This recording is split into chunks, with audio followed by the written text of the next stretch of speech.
if I think I can pronounce it, I'm going to say it, but if I really am like, I don't know that, I'm just going to be like, here it is, just so you guys know. And if you think I totally botched it, then just don't tell me about it. Okay. Hi, my name is Chloe Manderson, and I researched the question, what is lost when a language dies? Every 14 days, a language dies, according to National Geographic, and within the next century, half of the world's 7,000 languages will be gone. Language loss is a huge issue in the linguistic field, as linguists and researchers search for ways to document and preserve endangered languages. But there are other large issues that go hand in hand with language loss. Language is and represents so much more than just a set of words and phrases. In my research, I looked at the effects of language loss. Specifically, I looked at the losses associated with language death, and then I looked at implications of these losses on the society, the culture, and the world. Of course, loss is lessened if a language is documented and able to be studied and continued, so I focused on languages that are undocumented and ones that are or were endangered. After looking at the effects and losses of language death, I reached the conclusion that language extinction results in the loss of global diversity, societal experience and perspective, human knowledge, rich culture, and individual and societal identity. I first looked at diversity. Obviously, more dying languages means a decrease in global linguistic diversity. If we look at this visual representation of linguistic diversity, we see that the darker green areas are places where there are more languages or less linguistic homogeneity. Fast forward to 100 years from now, if linguistic assimilation continues at the same rate as it is now, most of these dark green areas will be medium green or maybe even light green. Another loss associated with decreased lingual diversity is the lack of varying dialects and tongues available to linguists and other scientists. A multitude of languages allows the research and study of the origins and basis of language itself. With the assimilation of peoples into fewer and fewer languages, this field of discovery and knowledge is less and less accessible and may even cease altogether. The next loss I found was the loss of experience and world perspective of a people.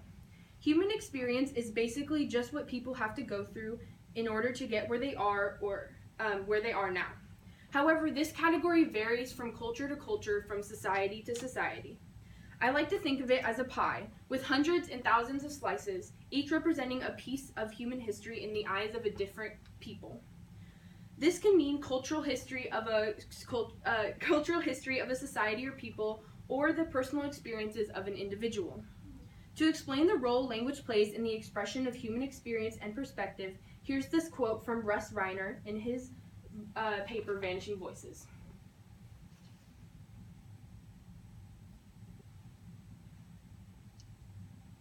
If it is hard to put this idea into perspective, think about this.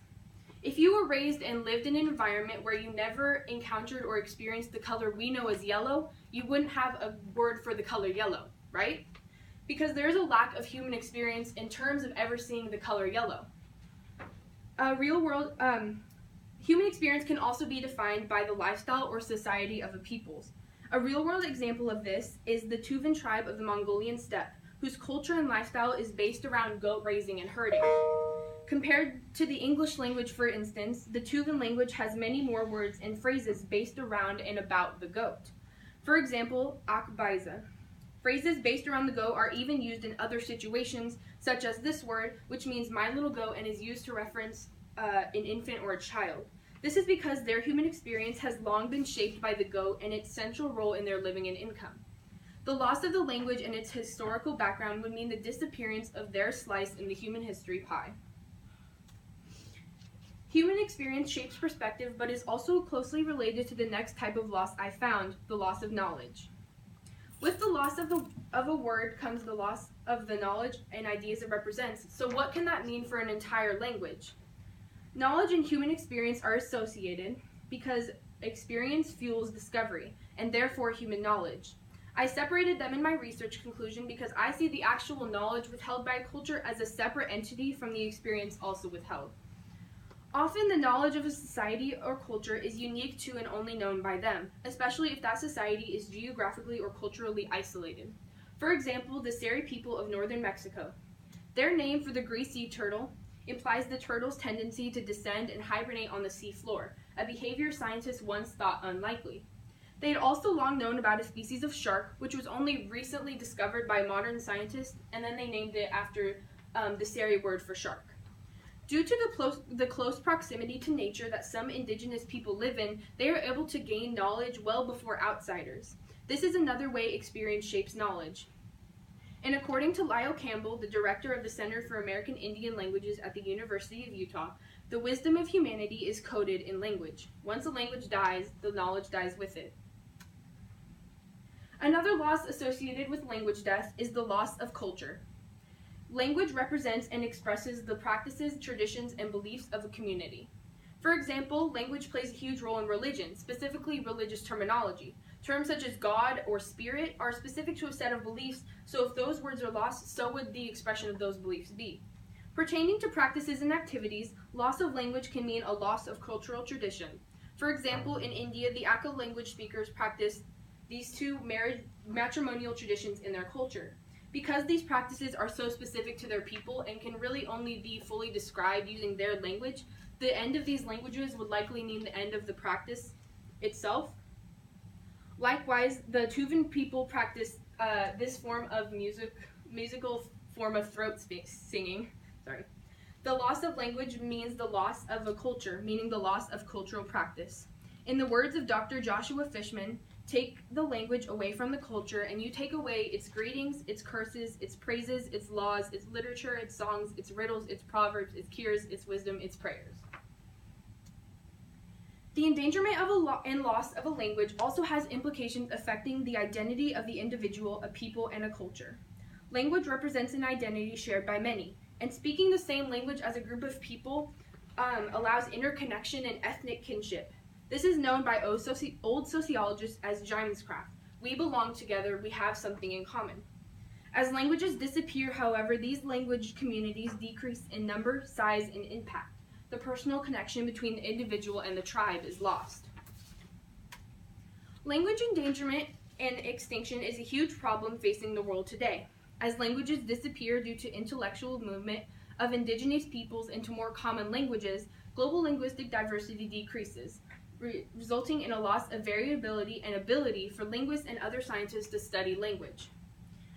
Language extinction also causes a loss in the expression of human experience and perspective. This is closely linked to knowledge, which experience gives way to. Knowledge is withheld in these languages and in cultural societies. And one of the biggest effects of language loss is the loss of its culture, the loss of the practices, beliefs, and traditions. Lastly, language loss results in the loss of individual and societal identity because the sense of community associated with shared language is no longer available.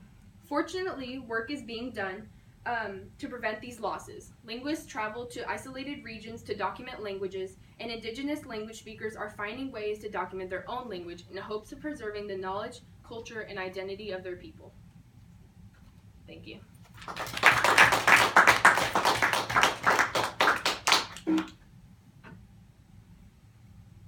What information did you need before you began your research, and how did the information help shape your research?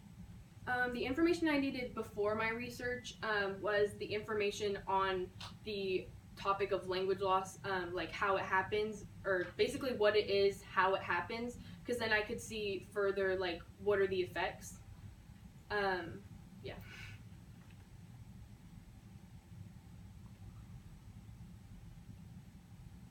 Oh, what are the implications to your community, the findings? The implications to the community, I think is an implied focus on language loss because of how much of human life it impacts. And I thought about the indigenous peoples of Alaska, how their languages are being lost. So maybe if people in Alaska focused on these losses, they would turn their attention to what's happening around us ourselves. Like, I feel like there wouldn't be more of a focus on those people and preserving their languages because it's already around us, like this language loss. So if they saw the effects, they would be like, okay, we need to help these people preserve their culture. All right.